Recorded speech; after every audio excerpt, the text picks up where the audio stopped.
How much data could a floppy disk hold? Have you ever wondered how much data could fit on those iconic floppy disks we used back in the 2000s?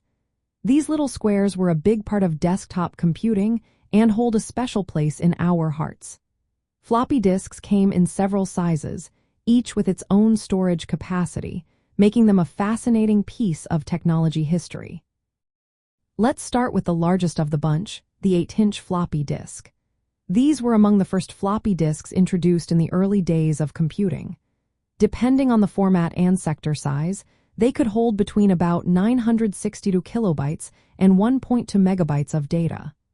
While that might seem tiny by today's standards, back then, it was quite a feat. Next up, we have the 5 1/4 inch floppy disk. These were widely used in the late 1970s and early 1980s. They typically held 360 kilobytes or 800 kilobytes of data.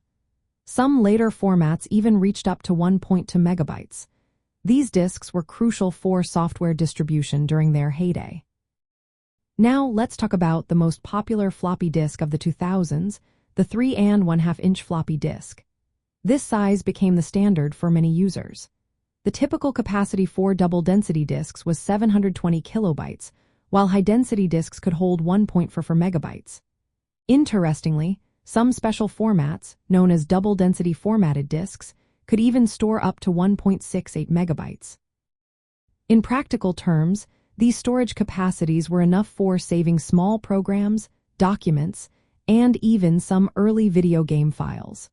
However, as technology advanced and file sizes grew larger, floppy disks became less practical for storing big data.